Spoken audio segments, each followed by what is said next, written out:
자, 안티오코스 에피파네스 적그리스도를 상징하는 자의 마지막 최후 과정이 정리가 되어 있습니다. 여기서 우리가 다시 확인할 수 있는 이 모형을 따라서 마지막 때의 적그리스도 출현도 이와 같을 것이다. 작은 뿔과 같다. 특별히 오늘 여기에서 안티크라스의 제일 큰 특징이 나오죠. 36절에 보니까 자아중심적이죠. 그리고 굉장히 교만합니다. 이 두 가지 딱 가장 핵심적인 안티크라스트 적그리스도의 모습입니다. 자아중심적이고 교만이다. 자아중심적이다 그 말은 자기 마음대로 행하며 그렇죠. 자기 마음대로 행하며 다른 말로 얘기하면 자기 마음대로 되지 않으면 어떤 일이 벌어질까? 분노해요. 그래서 자기를 건들고 자아를 건들면 무지 분노합니다. 그리고 실제로 잘못한 것이 있어도 그걸 들이내면 인정하지 않고 오히려 상대를 공격합니다. 왜냐하면 그것을 계속 놔두면 공격할 거 아니에요. 분노하게 할 거 아니에요. 그러니까 그 애들 싸움하다 어른 싸움 한다고 그렇잖아요. 요즘엔 또 애들 싸움이 아니라 애가 강아지잖아요. 지나가다 개들끼리 짖으면 어른들이 또 싸우잖아요. 그것처럼 그 2차적 싸움이죠. 무엇이 네가 잘못했냐, 먼저 때렸냐, 뭐 이런 건 두 번째고 그 다음에 쌓은 분노로 싸우고 있다. 그러면 정상적인 싸움을 합니다. 그게 안티크라스의 성향이에요. 왜 그럴까? 누가 먼저 했냐, 이랬냐, 저랬냐 그 발단을 생각하면서 참작하는 게 아니라 생각해 보는 게 아니라 나를 건드렸다. 왜 내가 하는 것을 못하게 했느냐. 이것에 대한 분노가 크다. 그러면 그게 안티크라스의 성향이 된 거. 거의 폭군이 그렇죠. 독재자들이. 그 다음에 스스로 높여 모든 신보다 크다 한다. 자기를 신격화하고 신이다. 자기를 신격화하는 특징이 나는 한 번도 틀린 적이 없다. 그러니까 궁예가 그랬잖아요. 궁예가 네 죄를 네가 고하라. 아니 난 다 알고 있는데 고하라. 관심법으로 안다 이거야 안다. 아닙니다. 저는 그런 적 없습니다. 내가 아는데 그래서 쳐 죽이고 또 제가 그런 마음을 좀 먹었습니다. 네가 그런 마음 먹었냐? 쳐 죽이고. 아니 그러니까 다 걸리는 거죠. 이게 분노고 어렸을 때 궁예의 사건도 그러잖아. 어렸을 때 분노 그러지 않습니까? 그다음에 자기가 신이다 이거 다 안다 이거예요. 안다. 크다. 이게 교만이라는 것입니다. 그래서 신부의 영성은 이 두 가지를 확인해 보면 알 수 있겠죠. 신부는 자기 마음대로 사는 게 아니라 말씀대로 산다. 순종이 있어야. 그래서 자기 주변에 꼭 멘토가 있어야 돼. 듣는 귀가 있어야 돼. 내가 100% 오라도 그분이 얘기하면 일단 멈추고 받아들여지는 100% 동의가 되지 않아도 브레이크는 걸려야 되는 그런 관계가 있느냐 이거예요. 나 다 안다. 그러면 안 돼요. 모든 하나님의 역사는 다니엘을 통해서도 지금 계속 꿈과 환상을 계속 주지만 그 같은 메시지잖아요. 계속 형태만 다를 뿐이지 여러 번에 걸쳐서 얘기를 해줍니다. 바벨론 입장에서도 느부갓네살부터 시작해서 다니엘이 총리 되면서 바벨론이라는 나라의 위치를 계속 보면서 교만하지 마, 너 간다 계속 반복했잖아요. 그런데 바벨론의 멸망의 핵심이 교만이거든요. 그래서 그걸 지켜내지 못한 그 강력한 나라가 70년 만에 망하고 마는 것입니다. 그래서 신부의 영성은 계속 듣는 거예요. 들을 줄 알아야 돼. 신부는 듣는 거예요. 앞에 나서면 죽어요. 그래서 신부는 들어야 된다. 교회는 주의 음성을 들어라. 여기 있고요. 그 다음에 겸손해야 됩니다. 자기를 신보다 높다. 신이다. 그리고 신보다 높다. 이건 다 교만이죠. 그래서 예배자는 신부는 항상 엎드리는 모습이죠. 그렇죠? 그래서 겸손. 말씀대로 살고 겸손한 말씀을 가진 겸손 이렇게 볼 수가 있습니다. 근데 이 적그리스도를 상징하는 안티오코스 에피파네스는 실제로 자기가 신의 현현이라 이름 자체에 에피파네스라는 이름을 더 집어넣습니다. 또 적그리스도를 상징한다고 그랬죠. 그리고 예루살렘을 정복할 때 유대와 예루살렘인 모든 요새 산성마다 거기다가 다 이방신을 섬기는 이방인들을 정착시키고 이방 문화를 거기다가 심어놨어요. 일부러. 그러니까 뭐 이런 거죠. 교회에 있는 새들을 사는 교회 건물을 산 다음에 교회 옥상에다가 일부러 무당을 모셔다가 무당집을 하나 만들어 놓는 거 계속. 그러니까 그다음에 1층에 뭐 술집 뭐 이런 거 해놓은 거지 계속. 보란 듯이 그렇게 만들었습니다. 그래서 유대인들 중에서도 우상과 이방인들을 인정하면 이방신을 인정하고 종교를 따르겠다 한 자들은 출세기를 줬어요. 그리고 이스라엘 땅은 원래 바뀔 수가 없어요. 하나님 정하신 땅이고 휘년이 되면 다 돌려줘야 돼요. 팔아도. 근데 자기들이 지배했으니까 유대인들에서 아주 나쁜 놈이 있을 거 아니에요. 저 땅을 차지하고 싶은 놈들. 뇌물을 주면 땅 줬어요. 그러니까 온갖 짓을 다 한 거예요. 마지막에 어떻게 된다고요? 결국 그는 망했다. 45절에 44절 45절 보면 그 권세가 얼마나 크든지 제일 첫 번째 몇 절에 37절인가요? 37절 보면은 36절 자 자기 마음대로 행하여 스스로 모든 신보다 크다 하며 비방한 말로 신들의 신을 대적하고 형통하기를 분노하심이 언제까지 그칠 때까지 하는데 이는 적그리스도가 최고 바라고 한다 이거죠. 근데 이는 그 작전된 일을 반드시 이루실 것이라. 누가? 하나님이 적그리스도를 등장해서 그로 말도 안 되는 최악의 행위를 하게 하시는 주님의 계획을 이루신대요. 그러니까 어느 때까지는 말도 안 되는 형통과 능력을 다 끌어당기면서 포악한 짓을 다 하는 일이 벌어진다. 하나님 기다리고 계시는 거죠. 그러다가 44절 45절 동북에서 소문이 일어난다. 동북에서 소문이 일어난다. 그 말은 애굽을 쳐서 승리한 뒤에 43절이 애굽을 쳐서 승리한 뒤에 시리아 동북지방 거기서 반란의 소식이 들어요. 반대편에. 그러니까 야 요것들 요거 터버려야 되겠구나 하고 거기 가는 도중에 지중해와 45절 지중해 그 다음에 예루살렘 사이에 장막 궁전을 만들어요. 얼마나 화려하고 힘이 세고 자부심이 강했는지. 근데 거기서 병들어 죽어요. 하나님 치셨다 그래요. 미쳤다 그러거든요. 미쳐서 죽었다. 발작하다 죽었다. 근데 그렇게 아주 너무도 허무하게 그냥 죽어요. 그냥 별 볼 일 없이 죽는 거예요. 다니엘 8장 9절에서는 안티오코스 에피파네스를 작은 뿌리라고 그랬죠. 생각나나요? 8장 9절 그중 한 뿌리도 또 작은 뿔 하나가 나서 남북 동북 그 영화로운 땅을 향하여 힘이 커지더니 작은 뿔 하나가 계속 커져 하늘에 미칠 만큼 10절에는 하늘에 미칠 만큼 11절에는 스스로 높아져 성소까지 헐었다. 12절에 매일 드리는 번제를 드리지 못하며 제사를 폐하고 주일 성수하지 못하는 범죄까지 하게 만들었다. 이게 적그리스도 모습입니다. 실제로 그래서 적그리스도 포인트를 자꾸 캐토릭 자꾸 이렇게 정하지 말고 오히려 이스라엘 주변의 무슬림 또는 이스라엘 속의 유대인이지만 이스라엘 속의 배도자일 가능성이 훨씬 높아요. 그래서 포커스를 어디다 둬야 되냐면 막 캐토릭 나쁜 놈 이렇게 정해서 찍어서 보지 말고 예루살렘의 황금동이 깨지고 성전이 세워지는 걸 보면 안다고. 그때 그 역할을 하는 자가 평화의 주약을 다 맺고 아닌 건 정말 인기를 얻고 진짜로 전쟁이 피가 흘림이 멈추고 한 3년 반 동안 그러다가 그 예배를 갑자기 그러니까 이스라엘의 제3성전이 세워지고 다시 짐승의 제사를 드리는 유대의 교가 회복이 돼야 돼요. 그 가증한 것이. 그러다 그 제사를 못하게 만드는 거예요. 그러면서 동시에 지가 하나님이다. 그 멸망에 가증한 것이 날개를 의지해 선다고 있잖아요. 그 두 그룹 사이에 서는 것이 지가 하나님이다. 그럴 때 유대인의 제사를 회복시켰던 놈이 못하게 하는 걸 끝나는 게 아니라 전 세계에 전 우주적으로 온 세계에 표를 받지 못하게 하고 우상을 만들고 새기는 일을 같이 동들어서 우리에게도 핍박이 가해진다. 그렇게 라인을 보는 거예요. 그래서 예루살렘에 어떤 일이 지금 벌어지느냐 그거 굉장히 중요한 겁니다. 그 기준을 봐야 돼. 뉴스를 보려면 그런 걸 보고 기도해야지. 자 정리해 보면은 보이는 세계가 있고 보이지 않는 세계가 있는데 보이지 않는 세계 분명히 있다. 그걸 지금 얘기하는 거. 그러니까 눈에 보이는 것 때문에 질질 끌려다니면서 살지 말라.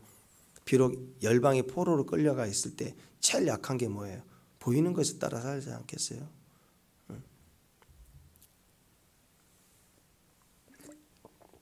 자, 보이는 세계를 보이지 않는 힘으로 이겨야 되는데 보이는 세계를 이기는 방법은 이 땅에 이방인들은 힘이 없어요. 타국에 살고 있는 자들은, 포로로 끌려온 자들은 안 된다고요.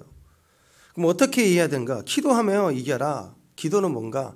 보이는 세계를 이기는 힘인데 보이는 세계를 이길 힘을 보이는 세계 사람들이 가진 돈이나 힘이나 뭐 이런 걸 이기는 게 아니라 보이는 세계를 이기는 방법은 깨어있는 건데 그것은 보이지 않는 세계를 힘입어서 이기는 거다. 그러려면 보이지 않는 세계를 어떻게 볼 수 있느냐? 깨어 기도하면 보인다.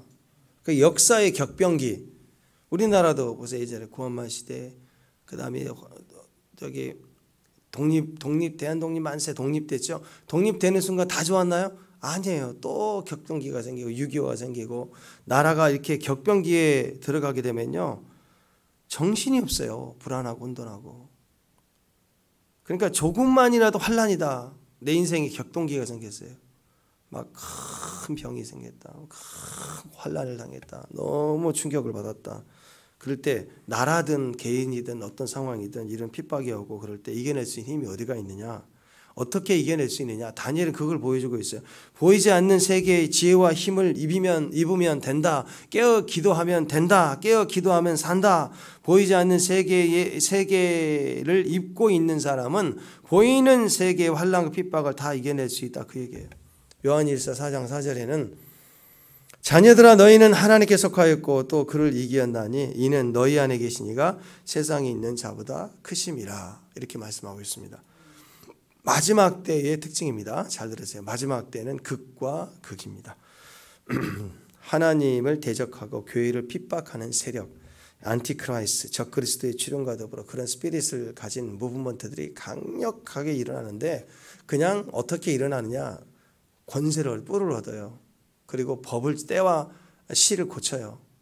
때와 법을 고쳐서 공격적으로 죽일 듯이 달려요. 마치 다니엘을 죽이기 위해서 왕을 꿰내요. 거기다가 조서를 꾸미고 도장을 찍은 것처럼 법을 바꿔서 도저히 살 수 없을 만큼, 숨을 쉴 수 없을 만큼 말도 안 되는 일들을 만들어내서 그 권세가 하늘을 찌르 이전에 볼 수 없었던 그런 권세를 얻을 만큼 커져가는 거예요. 마지막 때의 특징입니다. 작은 뿌리인데 허수아비 하나 등장시키더니 하나님 만들어내는 거예요. 거기에 다 무너지게 하는 거죠. 동시에 하나님 말씀에 사람들도 부응합니다. 그래서 은행에 돈이 있어도 표를 못 받고 라이센스를 못 받으면 돈을 찾을 수가 없을 때가 온다고. 미치는 거죠. 그러면 어떻게 병원에 가고 어떻게 음식을 사 먹을 수 있을까요? 매매 수단이 끊어지는. 그러니까 하나님이 초자연적으로 먹이시고 초자연적으로 병이 낫고 광야 40년 동안 아파서 죽은 자가 하나도 없어요. 약한 자가. 무좀도 안 걸렸어요. 세탁 문제 깨끗했어요. 그 더운 날 40년 동안. 신발 살 길이 없어요. 신발 안 샀어요. 그래도 하나님이 달아지지 않게 하셨다. 이 모든 기본적인 것들 다. 그 다음에 뭐 시설에 산 것이 아니에요. 땡볕에 텐트 치고 자는데 아무리 텐트 치는 캠프장도요. 한번 생각해 보세요. 한 100명이 텐트를 치고 자는데 그냥 광야에서 텐트를 치고 자면 한 2, 3일 되면요. 냄새나서 못 살아요. 대소변 어디다 쏘겠어요. 200만 명 되는 사람이 여기 똥 해버리면 광야의 냄새가 아주 난리를 날 거예요. 위생 문제. 근데 한 번도 그런 적이 없으셨다. 대단하잖아요. 거기다가 사람은 좀 조절이 돼도 짐승들 데리고 왔는데 그 애들까지 어떻게 하겠어요? 다 먹이셨어요. 그래서 극과 극입니다. 어떤 일이 벌어지느냐? 세상은 악이 부흥을 해요. 극과 극으로 안티크라이스트가 부흥을 하고 동시에 하나님의 백성들은 영적으로 엄청난 영적인 세계의 힘이 그냥 육신 영적 감성으로 회복하고 감성을 위로하는 정도가 아니라 영적 세계의 파워가 실제로 물리적인 영향을 줘서 음식이 되기도 하고 치유가 되기도 하는 극단적 그런 강력한 하나님 나라의 역사가 동시다발적으로 같이 일어나게 돼요. 그래서 이스라엘 백성들이 광야 40년 동안에 제일 많은 기적이 있었거든요. 불강력적으로 아무것도 할 수 없을 때 가장 능력을 많이 받고, 이스라엘 백성들이 애굽에서 노예살이에서 아무것도 할 수 없을 만큼 길들여져 있을 때 초자연적인 하나님의 역사가 더 나타났어요. 그러니까 아이들도 보면 갓 태어난 아이일수록 엄마가 100% 움직여주잖아요, 그죠? 근데 조금 자라면 이제 화장실 가라, 네가 씻어라 시키잖아요. 나중에는 다 크면 쥐가 씻어야지 말하잖아. 그래서 우리가 가장 연약할 때, 도저히 살 수 없을 때는 기회입니다. 초자연적으로 하나님 움직여 주실 때구나. 그래서 극과 극이 일어난다. 그 말은 무슨 뜻일까요? 대영적 전쟁의 시기다. 그러면 대영적 전쟁의 시기는 뭘까요?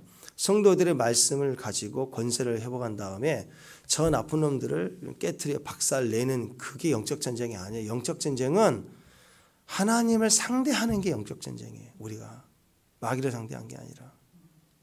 그래서 우리는 어떤 영적 전쟁을 치르느냐, 성도는 말씀을 가지고 대적하는 게 아니고 이제는 말씀을 가지고 깨어있고 기도하는 거예요. 깨어있어 기도하면, 그렇게 살아가면 기도로 저들의 세력을 박살내는 것은 하나님이 하신다고. 지금 다니엘서에서 보여주는 마지막 때 전쟁이 그거라고 그랬죠. 예. 다니엘이 원수가 다 어떻게 나타나고 뭐 미갈이 오고 가브리엘을 막았는데 도와주고 해서 오고, 그런 거 몰랐다고 다니엘은 말씀을 의지하여 깨어 기도했어요. 기도했더니 깨어 있는 거죠. 그 과정을 설명해 준 거예요. 우리가 어떻게 살아야 되는지를 알아요. 왜냐하면 주님이 오실 때는요, 아무리 통찰력 있는 사람도 그 날과 시를 모르는데 대충 어느 때에 올 것이라는 정도는 알거든요. 근데 그래서 더 지치는 거예요.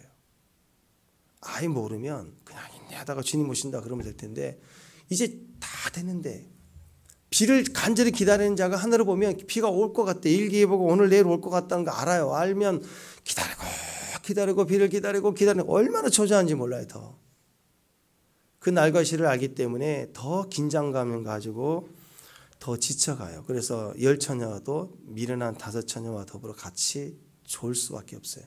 그 말은 충분히 기다렸고 할 수 있는 만큼 예비를 다 했지만 육신적으로 느껴질 때는 안 오시려나? 아직 모르셨나? 하고 지칠 만큼 늦어진다는 거예요. 우리 개인적 차원에서는. 그러니까 어떻게 해야 돼요? 깨어있으라는 거. 우리는 할 일은 깨어있는 거예요. 우리가 무슨 무기 차고 나가서 싸우는 게 아니고 깨어있으라는 거예요. 깨어서 기도하고 예배하고 믿음으로 살아가는 신앙의 길, 영광의 길, 기름 부음을 따라가는 길을 가는 거, 그게 진짜 영적 전쟁이에요. 마귀 상대하는 전쟁이 아니라. 에스더도 그걸 보여주잖아요. 에스더도 하만 상대하지 않아요. 그의 계획과 능력을 알았지만 알리지 않아요. 그는 그의 계획을 따라 극의 극을 날리도록 올라가게 하고, 더 올라가기 위해서 왕을 초대하면서 하만도 데리고 오셔서, 하만은 지 높인 줄 알고 좋아서 오잖아요. 더 높아지게 해주는 거예요. 내버려 두는 거예요. 그리고 왕을 위한 잔치만 준비해 가는 거예요.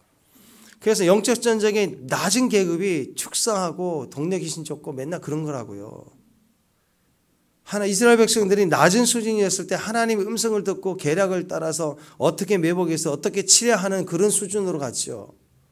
근데 여호사밧 왕처럼 다윗 때처럼 강력한 하나님의 군대가 움직일 때는요, 전쟁터에 나가서 찬양한다고. 찬양. 그러면 아군은 하나도 죽지 않고 하나님의 권능이 나타나서 이기게 하는 전쟁. 그래서 우리가 귀신 지저분하게 싸워서 그렇게 나가는 게 아니라 찬양하고 예배하고 형제가 하나 되고 예배를 회복하고 권능을 회복하고 예배를 회복하는 이 진짜 영적 마지막 때 영적 전쟁으로 신부들을 가야 돼요. 그래서 엄청난 군대가 일어나서 싸운다 이런 표현이 사실은 신부운동이에요. 신부. 연약해 보이지만 순결하고 거룩한 옷을 입은 흰 옷 입은 자들이 환난 통과했다고 그러잖아요. 그죠? 그런 모습으로 말씀을 듣고 자기 자아를 죽이고 예배를 통해서 하나가 됨을 이루어가는 거, 그게 전체를 부흥하게 하는 겁니다.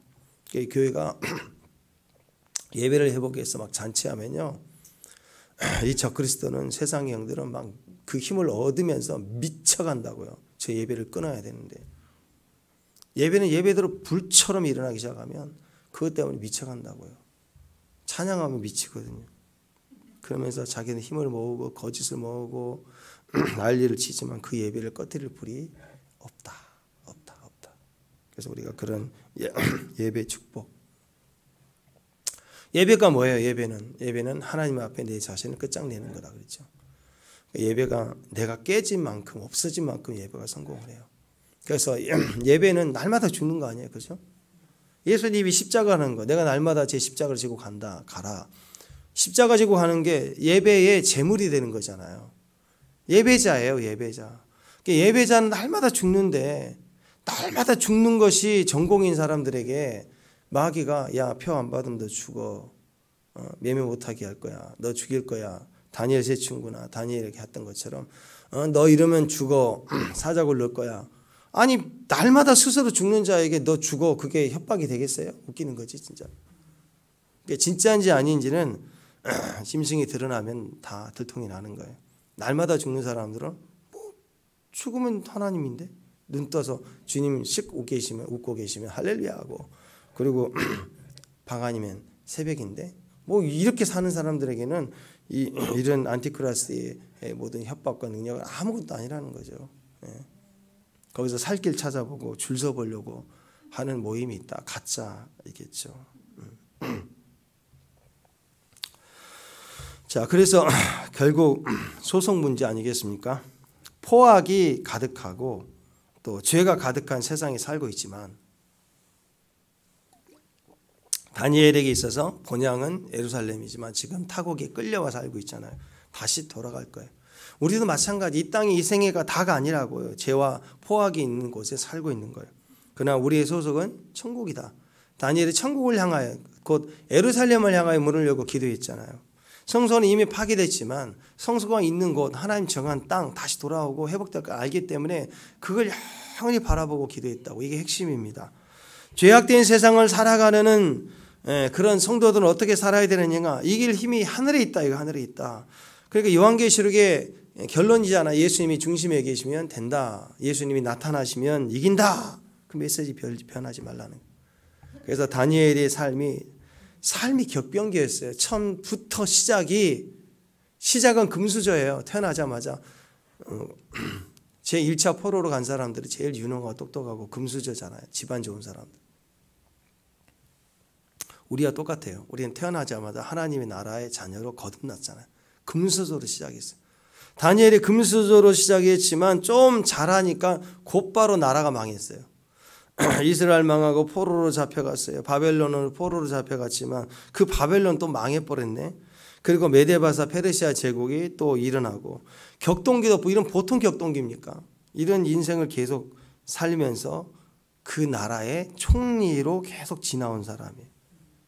그러니까 그 격변기 현장 속에서 제일 민감한, 시골에서 그냥 이렇게 농사짓고 나라가 바뀌었네 뭐 이런 게 아니라 그 격변기의 핵심 다스리는 자의 삶을 계속 살면서 봤다면, 여러분 격변기 때는 다 죽이는 거죠. 적군의 입장에서는 총이 죽여야죠. 근데 그런 배경에서 가장 민감하게 살아왔다. 어떻게 살았느냐?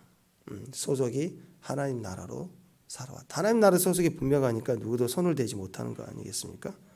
늘 기도하면서, 늘 깨어있으면서. 그래서 다니엘의 삶은 기도예요. 하늘의 지혜와 하늘의 힘으로 살아갔다. 그 원동력이 어디가 있었느냐? 그런 계시, 능력, 환상 다 어디가 있었느냐? 그게 기도에 있었다. 기도가 뭘까요?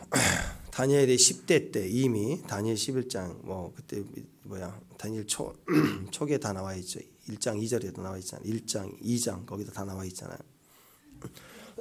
다니엘의 핵심은 뜻을 정했다 그랬어요. 뜻을 정하여 하나님만을 섬겼다.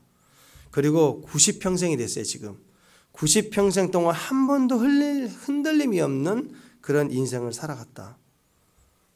우리 역시 나이와 상관없어요. 나이 들어서 아니에요. 나이 들어서 뜻이 정해지면 바뀌면 안 돼. 흔들림 없이 우리 사명 다 할 때까지 예수 딱 붙들고 가야 돼. 똑같은 거예요. 오늘 32절, 어제 32절 말씀이잖아요.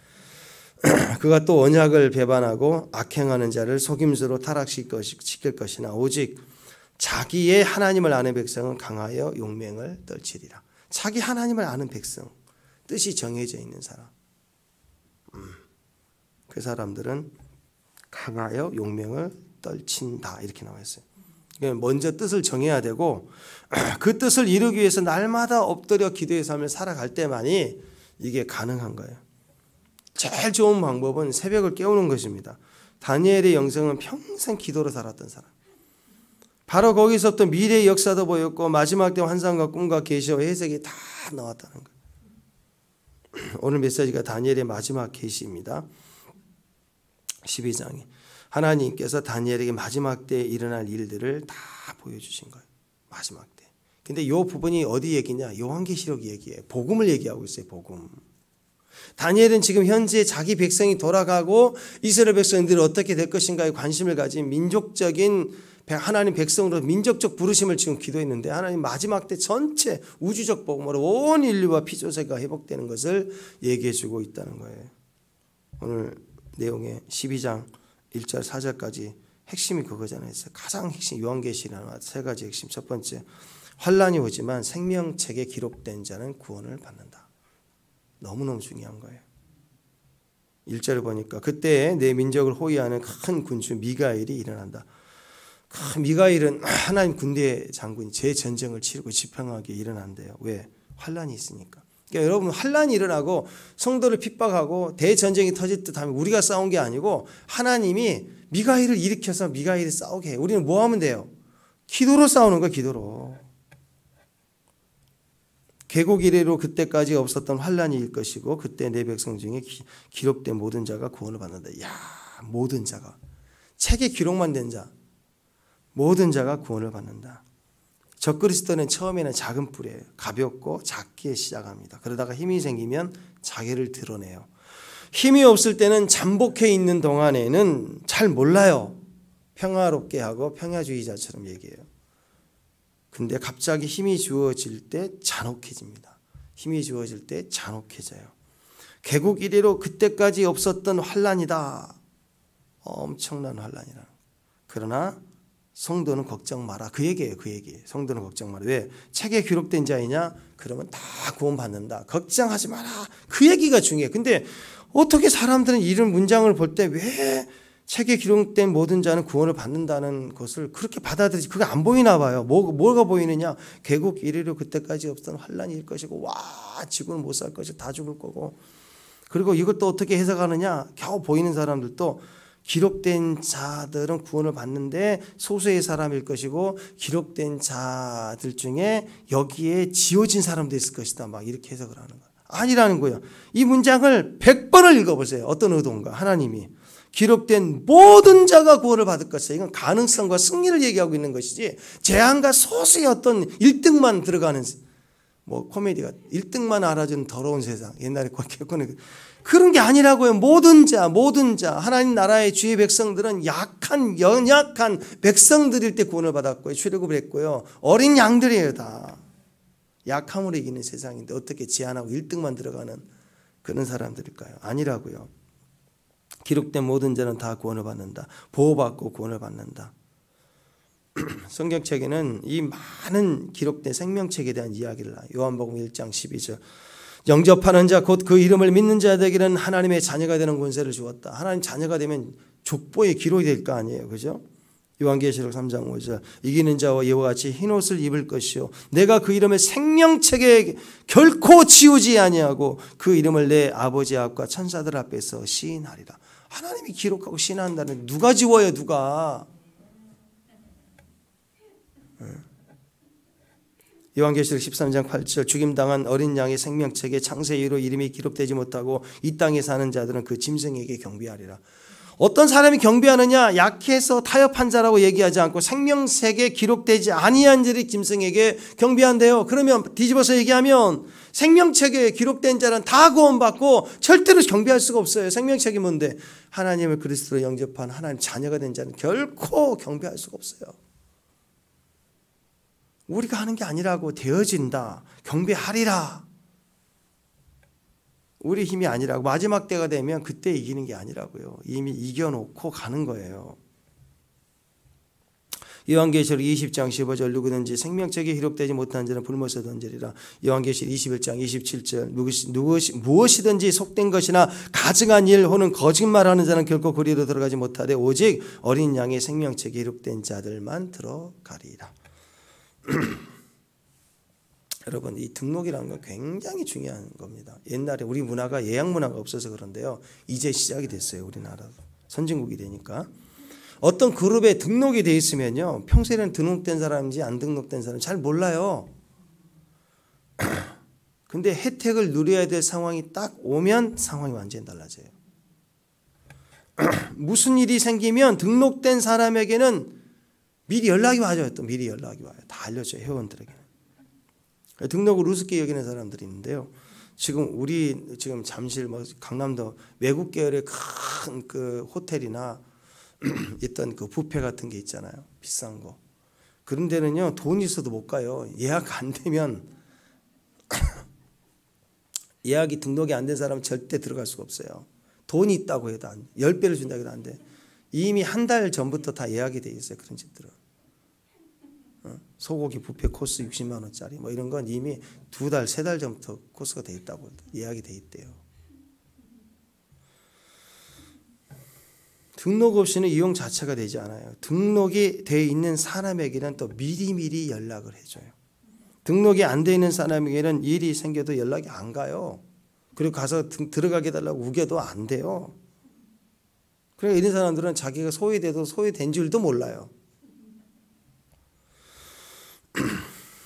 근데 어떤 사람들은요, 구원, 천국에 가는 거 이런 것이 그냥 가만히 있다가 대충 어떻게 되는 줄 안다니까. 아니면 마지막 때 어떻게 살짝 믿으면 되겠지 그렇게 생각해. 믿어져야 되는 것이지 믿는다고 결심한다고 오늘부터 예수가 나의 구주가 되는 게 아니라고요. 여러분 선교 갈 때 비행기 예약 그거 있으면요, 특별한 상황 뭐 날씨나 뭐 특별한 그런 것만 아니면 그냥 다 타고 그냥 가게 돼 있어요.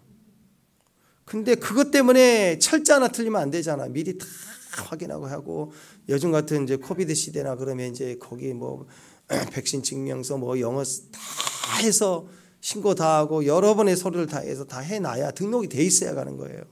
그거 안 되면 캔슬이 캔슬. 거기 가가지고 나 가게 해달라고요 하고 엎드려 막 떼쓰고 뒹굴고, 그건 바보죠 바보. 비행기 한번 타는 것도 그러는데 천국 가는데 미리 등록이 안 돼 있으면 100%에 100% 이를 갈고 뒹굴어도 지옥이다 이 말이에요. 말라기 3장 16절 보면,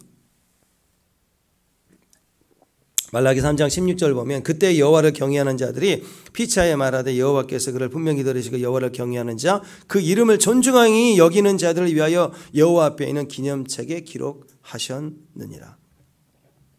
기록되어 진짜 기뻐할 것은, 그래서 예수님도 70인 제사 파송했더니 예수님과 똑같은 일들이 벌어졌어요. 귀신도 쫓고 막 능력을 행해서 주야 저들이 예수님이랑 선포했을 때 우리 앞에 무릎 꿇고 귀신 떠나간다 해도 막 기뻐했어요. 그랬더니 주님이 뭐라 그랬어요? 야, 그들이 떠나가고 우리 난리 나고 초자연적인 기적이 일어나는 걸로 기뻐하지 말고 너희 이름이 하늘에 기록된 것으로 기뻐하라. 진짜 기뻐할 게 뭐냐? 이게 종말의 기쁨이에요. 종말의 기쁨. 종말에는, 마지막 때는 초자연적인 기적이 밥 먹듯 나타나요. 왜? 밥을 못 먹게 하니까 밥 먹듯 나타난다고. 이제 보세요. 천사가 수시로 나타나고 막 눈만 감, 두세 사람이 찬양한 눈만 감으면 막 수천 명이 찬양한 것처럼 막 영적인 현상이 열려나면서 실제로 그런 기름 부음이 임하고, 그 당연한 거예요. 당연한 거. 근데 그게 종말의 기쁨이 아니라니까 너무 상식이 되게 익숙해져 가지고, 뭐가 진짜 기쁨이냐? 영생의 기쁨이에요. 생명책에 기록된 기쁨이 우리는 등록된 자다 하고 막 너무 기쁜 거예요. 이 기쁨을 가지고 살면 환난도 이기고 다 통과할 수 있다, 그 얘기입니다. 신앙적 고난을 믿음으로 다 이겨내고 끝까지 신앙을 지킨 사람들이 되라, 다니엘의 메시지예요. 자기 하나님을 아는 백성은 강하여 용명을 떨치리라. 두 번째는 오늘 2절 말씀, 두 번째는 자는 자 중에 부활이 있고 영원한 행복을 받을 자도 있다. 반드시 깨어있는 자들은 환난을 통과하는 기쁨과 능력, 생명체가 기록된 자는 다 구원을 받는다. 두 번째, 환난이 있다. 환난이 있는데 환난적인 죽은 자들, 또 이전에 죽었던 자는 어떻게? 부활이 있다. 부활이. 그리고 영원한 부활. 부활은 부활인데 어떤 부활이냐? 영원히 지옥 갈 부활. 2절에 보면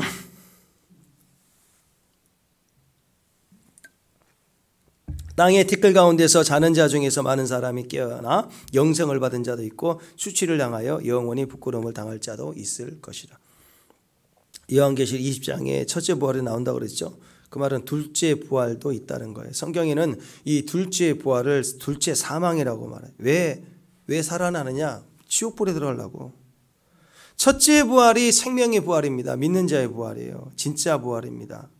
둘째 부활은 백보자 심판이에요. 우리는 백보자 심판에 가지 않는다고 그랬죠. 그러니까 두 가지 부활이 있어요.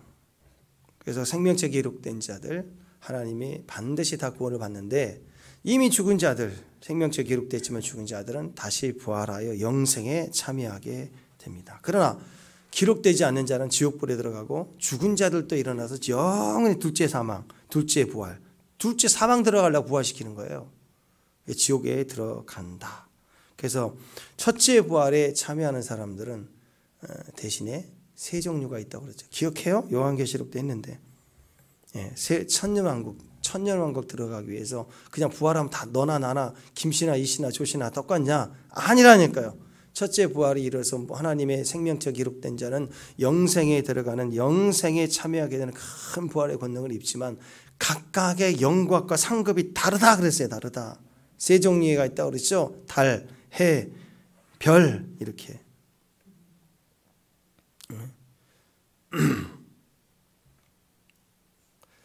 해와 달과 별. 달은요, 그 짐승과 우상에게 경배하지 않냐 그들의 이마에 손에 표를 받지 않은 자들 이렇게 말합니다. 끝까지 타협하지 않고 그리스도로 사는 자들이라고 했어요. 별. 그다음 별보다 더 밝은 게 달이잖아요. 달은 예수를 증언하고 하나님 말씀 때문에 목배임을 당한 순교의 영들, 하나님 영혼들. 그리고 해는 1등이죠. 하나님 보좌에 앉을 수 있는 사람들, 주님과 함께 보좌에 앉을 사람들, 죽음을 보지 않는다 그랬어요. 1등이라서 저는 1차 휴가하는 사람들, 이 사람들이라고 봐요. 저는 여러분이 그런 자리에 섰으면 좋겠습니다. 이기는 자가 됐으면 좋겠습니다. 그러나 그렇지 않아도 감사해요. 그렇죠. 영원한 생명에 참여하기만 해도, 문지기만 해도 좋은데, 이왕이면 이런 보좌에 앉는 주님과 함께 열골 다스릴 자의 권능이 되는 거, 그 얼마나 감사해요. 아니면 목뱀을 당할지라도 끝까지 믿음을 지키는 자들, 아니면 우상에게 경배하지 않고 이마에 표에 받지 않는 자들, 소극적이나마 끝까지 자기 믿음의 신앙을 가지고 있는 그 믿음의 사람이 됐으면 좋겠어요. 그러면 천국에는 이러한 상급이 있다는 건데, 오늘 다니엘서 12장 3절에 그 얘기를 하고 있는 거죠. 그러니까 해와 달과 별 이런 영광이 각각 다르다는 건 상급이라고 그래요. 상급. 3절 읽습니다. 시작. 지혜 있는 자들은 궁창의 빛과 같이 빛날 것이요 많은 사람을 옳은 대로 돌아오게 하는 자는 별과 같이 영원토록 빛나리라. 천국은 상급입니다. 성도들의 왕노릇하는 것이. 성도들의 왕노릇은 주님이 재림하시고 심판 이후에 성도들이 세상 나라를 얻는 거예요. 주님과 함께 왕노릇하는 거. 그래서 천년왕국이 있는 거예요. 천년왕국. 10골 다스릴 자에 5골을 얻은 자에게 5골을 줘서 10골을 다스리게 하신다. 똑같은 천국이지만 영광이 다르고 상급이 달라서 주님과 함께 다스릴 자가 있더라. 새 하늘과 새 땅이 나중에 다시 겹쳐서 이 땅에 오긴 하지만 새 예루살렘이 이루어질 때까지 1000년 동안 천년 왕국에 대한 하나님의 예언이 우리에게 있어요. 그 부르심까지 가야 됩니다. 축복합니다. 그래서 주님의 재림이 이루어지면 곧바로 새 하늘과 새 땅이 아니라 성도들에게 주어지는 이 땅의 나라, 1000년 동안 신부들과 왕노릇하는 천년왕국. 신학적으로는 천년왕국이 있다 없다 지금도 논쟁거리지만 성경에 나와 있으니까 1000년 동안이 현세적이다 미래적이다 포함됐다, 그 일단 떠나서 어쨌든 천년왕국 나와 있잖아요. 왕노릇하고. 그러면 거기에 상급으로 보면 당연하죠. 죽기 전에 주여 하고 믿는 사람하고 살아오면서 억울함을 당해도 다 당하면서 견뎌내고 인내하고 포기하지 않고 온 사람은 어떻게 천국에서 삶이 똑같아요? 그러면 모태신앙이 제일 억울하게요? 그러니까 여러분, 고난당하고 힘들고 어려울수록 감사해야 돼요. 상급이 큰 거예요. 견뎌야. 더 아프십니까? 속상합니까? 억울합니까? 할렐루야에 천국 가서 내가 가진 게 많을 거예요. 열문화의 비유 보세요. 상급 심판에 관한 얘기입니다. 요한계시록 22장 12절 보라 내가 속히 오리니 내가 줄 상이 내게 있어 각 사람에게 그 행한 대로 갚아 주리라. 상급 심판입니다. 우리는 백보자 심판이 아니라 상급 심판이에요. 우리의 신앙을 확인하고 공로로 우리를 확인하고 불로우리를 확인해서 다 우리를 확인해서 탈 거 다 태워버리고 가짜 다 태워버리고 진짜 남는 게 뭔가 확인해서 부끄러운 구원이 있고 영광을 입은 구원의 수준으로 우리를 확인해 주신다고. 재림 때 상급 심판이 우리에게 있습니다. 그래서 악한 종은 있는 것도 빼앗기고 착한 종은 그 충성한 만큼 10거울 권세, 5거울 권세를 더 받게 되는 것입니다. 예, 그래서 천년왕국이라는 거예요. 천년왕국. 제가 요한계시록 했었죠. 시간이 갔지만 왜 천년왕국이 필요할까? 그리고 천년왕국 끝에 사탄이 놓이죠. 그리고 신기한 건 그렇게 주님 오셔서 재림하고 했는데 천년 지나고 나서 사탄이 일어나니까 거기 또 합류된 사람들이 있어요. 그래서 저는 그렇게 이해를 합니다. 마지막 주님 재림하시기 직전 짐승의 환란 대환란 기간 가운데서라도 우리의 구원은 수준으로 구원을 받습니까? 믿음으로 구원 받습니까? 믿음으로 구원 받아요. 그 마지막 때로 환란을 통과할 만큼 믿음으로 잘 준비된 신부도 구원을 받지만 혹시 그 긍휼과 은혜로 마지막 한 영혼이 십자가상의 우편 강도처럼 하나님 모르다가 마지막 때 하나님이 한 영혼이라도 거둬들이기 위해서 주신 은혜로 말미암아 수준이 하나도 안 되고 진짜 마귀짓하고 달다가 그 가족이나 주변의 긍휼과 사랑의 중보로 진짜 가까스로 구원을 얻어서 환란이 끝났다.